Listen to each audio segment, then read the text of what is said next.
Hello, everyone. This is Jonathan Little, and I'm here today with the 20th episode of Weekly Poker Hand. I'm excited to announce that you can also now listen to this podcast on Hold'em Radio. You can check them out at hold'emradio.com, in addition to all the other places you can find this podcast, such as my website, jonathanlittlepoker.com, also my YouTube channel, and iTunes. If you are listening to this, definitely know that you can get a video version at my personal site, jonathanlittlepoker.com. Otherwise, you can listen to the audio. So in this hand today, we are playing a $10,000 buy-in tournament. The blinds are 50, 100, and we have 10,000 chips. So everyone folds around to me, and I am in the cutoff seat with ace-3 offsuit. And this is a spot where I think you could easily fold if you feel like it. I don't think you have to raise.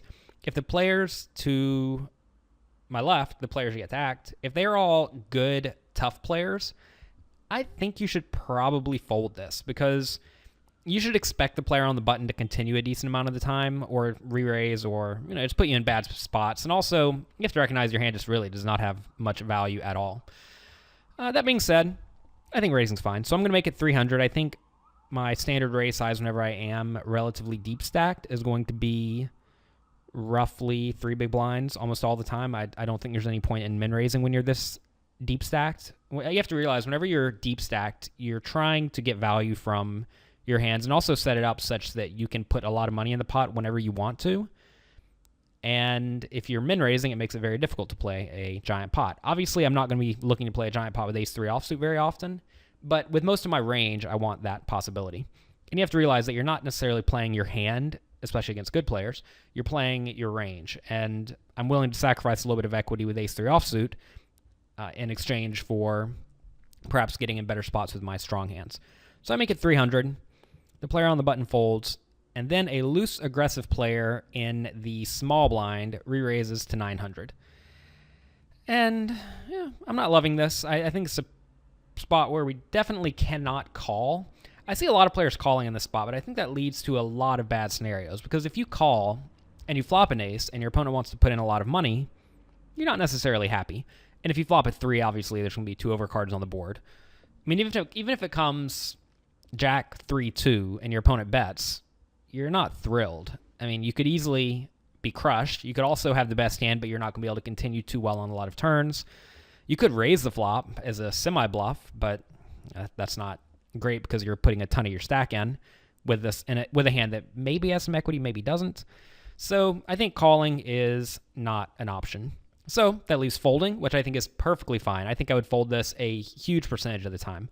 If my opponent was a tighter player, meaning I don't think he's re-raising me too often, I would definitely fold this. Against a loose aggressive player, though, especially since we're fairly early in the tournament and I don't think my opponent's going to want to lose his stack, I think that 4-betting is pretty good. We have an ace as a blocker, and we're in position, and we're against a guy who we know is loose aggressive, who's probably going to be attacking me somewhat wide.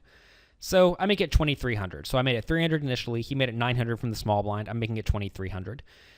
Sometimes I see players making it really small in the spot to perhaps 1,800, and I think that's not a bad play at all whenever you are very shallow stacked. Like say we had 6,000 chips or 7,500, 7,000 chips instead of 10,000.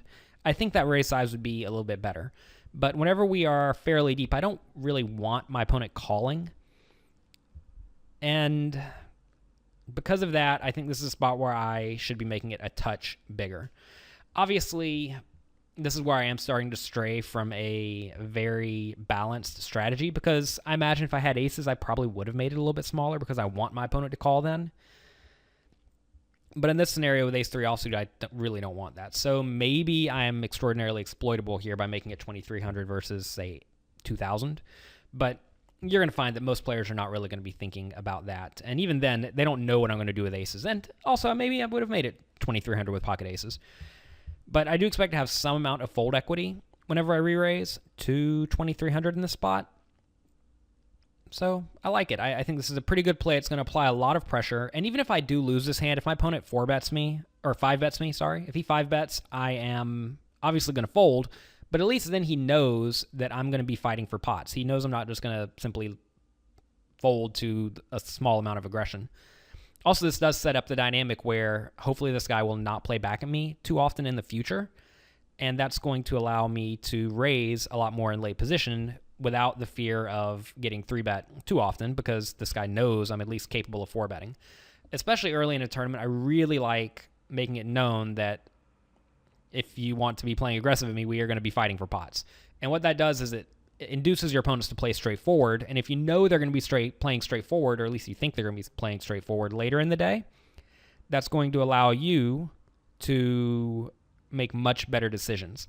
And you'll be able to make better decisions because you're going to expect your opponents to be somewhat straightforward. Obviously, if your opponent's just a blatant maniac, this is not a great play. You'd probably just rather fold and get value. But I imagine this player in this hand was a good, thinking, aggressive player, and he's going to be re-raising some. That's what good, loose, aggressive players do. But like I said, if this guy was a tight, passive player, I would definitely not re-raise. If he was even just a tight, aggressive guy who was playing 1 out of 8 hands or so, I would definitely not re-raise. I would just fold. But against players who you know are going to be somewhat loose aggressive, I'm going to be doing this mostly against younger guys who have been fairly active.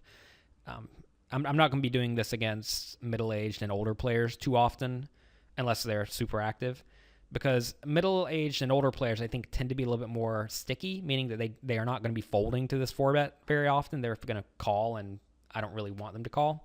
Obviously, we're in position, and I expect them to play somewhat poorly after the flop because I have position and I have hand that's somewhat concealed, but I would just much rather them fold, and I don't want to be seeing a flop here because then I'm gonna have to bet 2,000 on the flop, and now all of a sudden I have half my stack in with air, and that's not good. I think a lot of the younger guys can be more prone to 3-bet and then fold to the 4-bet, so definitely target players like that.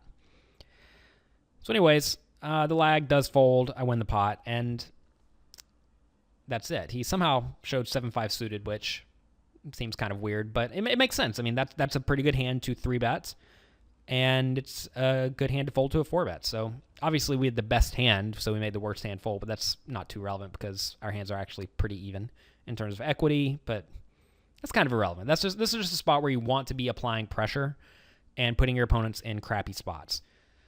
So if you like this hand, if you like the format of this hand, definitely check out the way I'm sharing it in the video version of this podcast. Check it out at Share My Pair. That's an application that allows you to share your hands with your friends. And if you have hands you want to share with me, feel free to post them on Twitter. You can follow me on Twitter at Jonathan Little. And I'm more than happy to reply to your questions. So thank you very much for watching, and I will talk to you next time.